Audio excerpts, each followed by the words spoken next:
Hello my dear friends, welcome to Asper Edu Tips. നമ്മൾ ഇന്ന് പഠിക്കാൻ പോകുന്നത് ഹാർട്ടിൻ്റെ സ്ട്രക്ചറാണ്. സർക്കുലേറ്ററി സിസ്റ്റത്തിലെ ഏറ്റവും ഇമ്പോർട്ടൻ്റ് ആയിട്ടുള്ള ആളാണ് ആര്? ഹാർട്ടിൽ നമ്മൾ പെരികാർഡിയം എന്താണെന്നും പെരികാർഡിയൽ ഫ്ലൂയിഡ് എന്താണെന്നും ഒക്കെ നമ്മൾ പഠിച്ചു. ഇന്ന് നമുക്കുള്ളത് ആ ഒരു ഹാർട്ടിൻ്റെ സ്ട്രക്ചറാണ് നോക്കാനുള്ളത്. ഹ്യൂമൻ ബീങ്സിൻ്റെ ഹാർട്ട് എന്ന് പറയുന്നത് 4 ചേമ്പറാണ്, അതായത് 4 അറകൾ ഉള്ള ഹൃദയമാണ് ആർക്കുള്ളത്? മനുഷ്യനുള്ളത്. മുകളിൽ കാണുന്ന 2 അറകളെ ഏട്രിയം എന്നും താഴെയുള്ള 2 അറകളാണ് വെൻട്രിക്കിളുകളെന്നും അറിയപ്പെടുന്നത്. എ എന്ന് മാർക്ക് ചെയ്തിരിക്കുന്നത് റൈറ്റ് ഏട്രിയവും ബി എന്ന് മാർക്ക് ചെയ്തിരിക്കുന്നത് ലെഫ്റ്റ് ഏട്രിയവും സി റൈറ്റ് വെൻട്രിക്കിളും ഡി എന്ന് ലേബൽ ചെയ്തിരിക്കുന്നത് ലെഫ്റ്റ് വെൻട്രിക്കിളുമാണ്. നമുക്ക് തോന്നും തിരിച്ചല്ലേ വരേണ്ടതെന്ന്. ഒരിക്കലല്ല, അത് നമ്മൾ ആ ഇമേജ് നമ്മൾ നോക്കുമ്പോൾ നമ്മുടെ റൈറ്റ് സൈഡ് വെച്ച് കമ്പയർ ചെയ്യരുത്. നേരെ ഓപ്പോസിറ്റ് ആയിരിക്കും നമ്മൾ ഹാർട്ടിൻ്റെ കാര്യം പറയുമ്പോഴത്തേക്കും. ആക്ച്വലി നമ്മുടെ ഹാർട്ടിൻ്റെ പൊസിഷൻ നോക്കിയാൽ മതി. ലെഫ്റ്റ് സൈഡിലല്ലേ നമ്മുടെ ഹാർട്ട് ഇരിക്കുന്നത്. അപ്പോൾ അത് വെച്ചിട്ട് നമ്മൾ 4 ചേമ്പേഴ്സ് കാൽക്കുലേറ്റ് ചെയ്ത് നോക്കുമ്പോൾ നമ്മുടെ ഹാർട്ടിൻ്റെ ലെഫ്റ്റും കറക്റ്റായിട്ട് തന്നെ വരും. സോ ഇമേജ് കണ്ടിട്ട് കൺഫ്യൂസ്ഡ് ആവേണ്ട കാര്യമില്ല. സോ ഏതൊക്കെയുണ്ട്? Right atrium, left atrium, right ventricle, left ventricle. ഇത് ഇത്രയാണ് ഹാർട്ടിൻ്റെ 4 ചേമ്പേഴ്സ് എന്ന് പറയുന്നത്. അടുത്ത് നമുക്ക് കാണാം സുപ്പീരിയർ വീന കാവ. നമ്മളെ തലയാണ് സുപ്പീരിയർ എന്നുള്ള രീതി ചുമ്മാ നോക്കുക. അതായത് നമ്മുടെ ബോഡിയിൽ ഇംപ്യൂർ ബ്ലഡും ഉണ്ട്, പ്യൂർ ബ്ലഡും ഉണ്ട്. അതായത് ഇംപ്യൂർ എന്ന് വെച്ച് കഴിഞ്ഞാൽ ഡീ ഓക്സിജനേറ്റഡ് ബ്ലഡ് എന്ന് അർത്ഥം, അതായത് ഓക്സിജൻ കുറവായിട്ടുള്ള ബ്ലഡ്. അപ്പോൾ ഈ ഡീ ഓക്സിജനേറ്റഡ് ബ്ലഡിനെ പ്യൂരിഫൈ ചെയ്ത് ഓക്സിജനേറ്റഡ് ബ്ലഡാക്കി മാറ്റണം. അപ്പോൾ ഇതെല്ലാം നടക്കുന്നത് എവിടെയാണ്? നമ്മുടെ ഹാർട്ടിലേക്ക് എത്തിയിട്ടാണ്. അപ്പോൾ നമ്മുടെ അപ്പർ ബോഡിയിൽ നിന്ന്, ഈ ഹെഡൊക്കെ ഇൻക്ലൂഡ് ചെയ്യുന്ന ആ അപ്പർ ബോഡി പാർട്ടിൽ നിന്നും ബ്ലഡ് പ്യൂരിഫിക്കേഷന് വേണ്ടിയിട്ട് ഈ ബ്ലഡ് ഹൃദയത്തിൻ്റെ അറകളിലേക്ക് എത്തണ്ടേ. അപ്പോൾ അപ്പർ ബോഡി പാർട്ടിൽ നിന്നുള്ള ബ്ലഡ് വരുന്ന പാർട്ടാണ് സുപ്പീരിയർ വീന കാവ. എ എന്ന് ലേബൽ ചെയ്തിരിക്കുന്ന റൈറ്റ് ഏട്രിയത്തിലേക്കാണ് സുപ്പീരിയർ വീന കാവയിൽ കൂടി അപ്പർ ബോഡി പാർട്ടിൽ നിന്നുള്ള ബ്ലഡ് ഹാർട്ടിലേക്ക് എത്തുന്നത്. നമ്മൾ വീന കാവ എന്ന് പറഞ്ഞാൽ എന്താണെന്ന് പറഞ്ഞു, വലിയൊരു വെയിനാണ്. അപ്പോൾ നമ്മുടെ അപ്പർ പാർട്ട് ഓഫ് ബോഡിയിൽ നിന്നും ബ്ലഡ് സുപ്പീരിയർ വീന കാവ വഴി റൈറ്റ് ഏട്രിയത്തിലേക്ക് പ്രവേശിക്കും. ഇതേപോലെ തന്നെ നമ്മുടെ ലോവർ പാർട്ട് ഓഫ് ദ ബോഡിയിൽ, നമ്മുടെ കാല് അങ്ങനത്തെയൊക്കെ ഭാഗമില്ലേ, അപ്പോൾ ലോവർ പാർട്ട് ഓഫ് ദ ബോഡിയിൽ നിന്നുള്ള ഡീ ഓക്സിജനേറ്റഡ് ബ്ലഡിനെ ഓക്സിജനേറ്റഡ് ആക്കി മാറ്റാൻ വേണ്ടി ഹാർട്ടിലേക്ക് എത്തുന്നത് ഏത് വഴിയാണ്? ഇൻഫീരിയർ വീന കാവ വഴിയാണ്. ഈ ഡീ ഓക്സിജനേറ്റഡ് ബ്ലഡ് ഹാർട്ടിലേക്ക് എത്തിയതിന് ശേഷം ഓക്സിജനേറ്റഡ് ആക്കി മാറ്റുകയും തുടർന്ന് ബോഡിയുടെ ഡിഫറെൻറ്റ് പാർട്സിലേക്ക് എത്തപ്പെടുകയും ചെയ്യുന്നു. അങ്ങനെ ബോഡിയുടെ ഡിഫറെൻറ്റ് പാർട്ടിലേക്ക് ആ പ്യുവർ ബ്ലഡിനെ എത്തിക്കുന്ന ആളാണ് ആര്? ആർട്ടറീസ്. ഈ ആർട്ടറീസ് എന്ന് പറഞ്ഞത് എന്തിൻ്റെ ബ്രാഞ്ചാണെന്ന് ചോദിച്ചാൽ അയോർട്ടയുടെ ബ്രാഞ്ചസ് ആണ്. സോ അയോർട്ടയിൽ നിന്നാണ് ബോഡിയുടെ ഡിഫറെൻറ്റ് പാർട്ടിലേക്ക് ബ്ലഡ് എത്തപ്പെടുന്നത്. എങ്ങനെയുള്ള ബ്ലഡ്? ഓക്സിജനേറ്റഡ് ആയിട്ടുള്ള ബ്ലഡ്.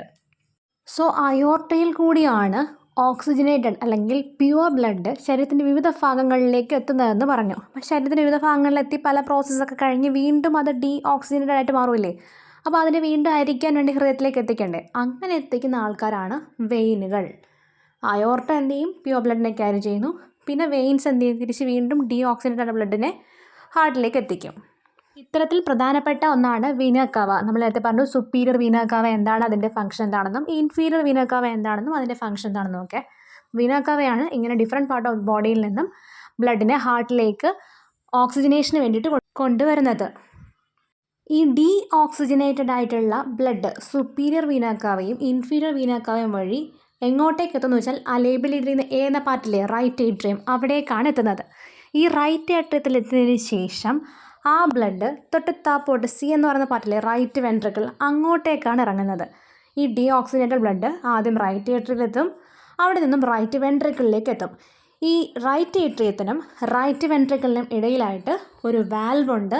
ആ വാൽവിനെ പറഞ്ഞ പേരാണ് ട്രൈക്കസ്പിഡ് വാൽവ്. അപ്പോൾ ട്രൈക്കസ്പിഡ് വാൽവ് ഏതിനൊക്കെ ഇടയിലാണ് കാണപ്പെടുന്നത്? റൈറ്റ് ഏട്രിയത്തിനും റൈറ്റ് വെൻട്രിക്കിളിനും ഇടയിൽ. So the tricuspid valve is a valve present in between right atrium and right ventricle. Left വെൻട്രിക്കിളിലുള്ള ബ്ലഡ് എന്ന് പറയുന്നത് ഡീ ഓക്സിജനേറ്റഡ് അല്ലെങ്കിൽ കാർബൺ ഡൈ ഓക്സൈഡിൻ്റെ അളവ് കൂടിയ ബ്ലഡ് ആണല്ലോ. അപ്പോൾ ഈ ബ്ലഡിനെ നമുക്ക് ഓക്സിജനേറ്റഡ് ആക്കണം അല്ലെങ്കിൽ പ്യൂരിഫൈ ചെയ്യണം. അപ്പോൾ പ്യൂരിഫിക്കേഷന് വേണ്ടിയിട്ട് ഇവർ എങ്ങോട്ടേക്ക് പോകുന്നു വെച്ചാൽ നമ്മുടെ ലങ്സ്, ശ്വാസകോശത്തിലേക്കാണ് പോകുന്നത്. ഈ ശ്വാസകോശത്തിലേക്ക് ബ്ലഡിനെ പോകാൻ എവിടെ നിന്നും?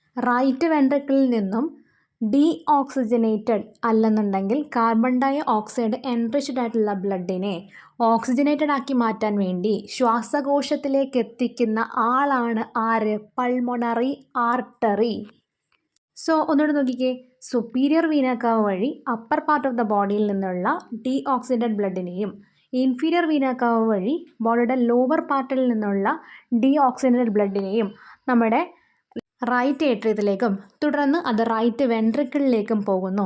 ഈ റൈറ്റ് ഏട്രിയത്തിനും റൈറ്റ് വെൻട്രിക്കിളിനും ഇടയ്ക്കുള്ള വാൽവാണ് ട്രൈക്കസ്പിഡ് വാൽവ് എന്നും പറഞ്ഞു.